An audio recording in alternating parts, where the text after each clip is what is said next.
This USB-C cable costs less than a cup of coffee, and it has a pretty cool trick. Let's check it out.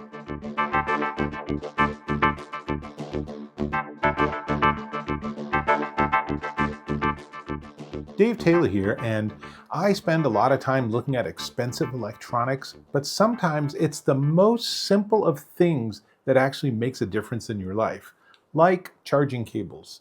If you don't have the charging cable you need, super frustrating. But if you have a charging cable and you can't tell if it's working or not, that's kind of frustrating too. Enter this. This not only indicates if it's working, but it will actually show you how much wattage it's delivering to the device you have plugged in, which is pretty darn cool. This is the NEPHY 100W USB-C to USB-C digital display cable. So this side actually has a little screen on it, and it will show wattage, and this side you just plug into the source device. So, for example, if I plug this into my computer and then plug this into my phone, then you can see that it is showing the display of how much wattage the phone is actually drawing from the computer. And something's going on there, but in any case, right now it's drawing 3 watts. So that's a very slow charge.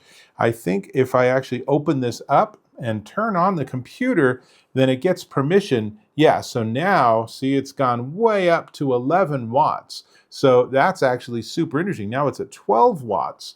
And of course, the bigger the number, the more power flowing through this so that you can actually get better results. And it's such a simple, easy thing, but it's really fun. I find it really interesting to look at what kind of wattage I'm seeing with things and just be like, I wonder if I plug it into a different thing, whether I'll get more wattage or less wattage. And so I also want to show you that it does go up to 100 watts, but I have to move a couple of things around to show that. So give me a second.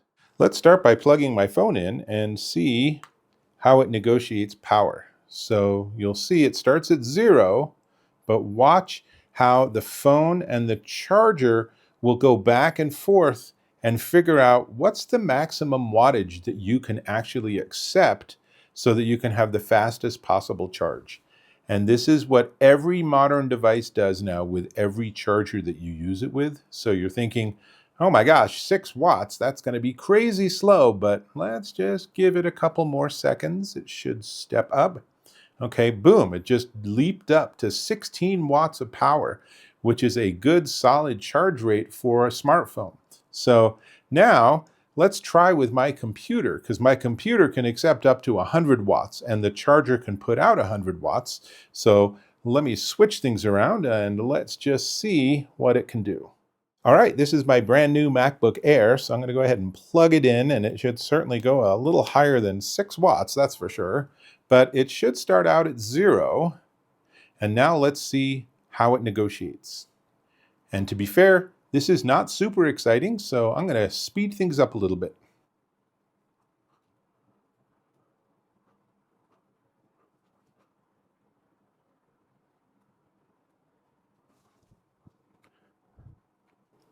You can see it's sort of currently lingering in the 40 watt range, but in another minute or two, it should jump up. But in the meantime, let's open up the computer and see how much wattage it reports that it's receiving from this charging cable. As you saw, the cable was constantly letting the computer negotiate with the power unit to figure out optimal wattage. But what's interesting is that while the cable's showing that it's giving 60 watts, the computer is actually showing that it's receiving 100 watts. So there's a little mismatch there, which is certainly curious, but all being equal, I'd rather have this be getting plenty of wattage so it'll charge that much faster.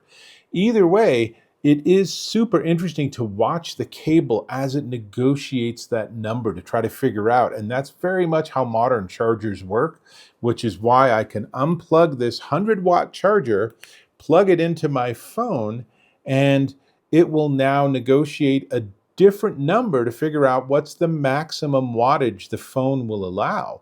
So this computer did a great job at 100 watts, This one, right now, it's at 0 watts. Ah, there we go. Now we're at 13. We'll see if it goes higher than that.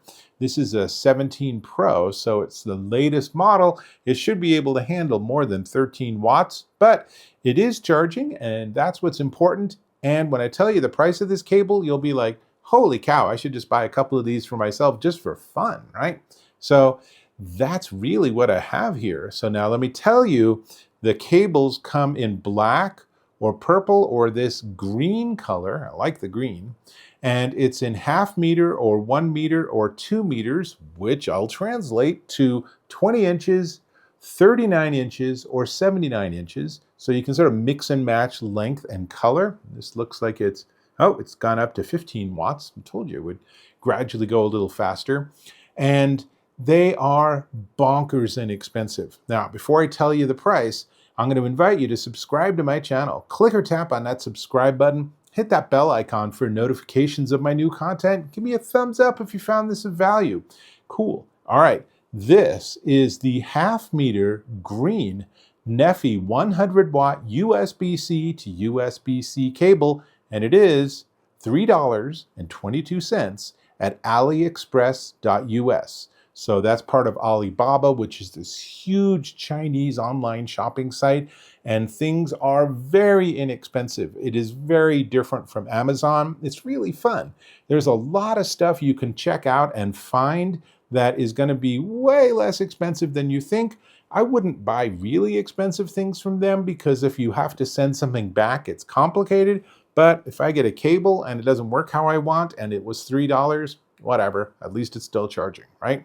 But it does show, and I am seeing, now it's down to 13 again, it is negotiating. It's letting me have a little insight into what the cable does in a modern charging setup.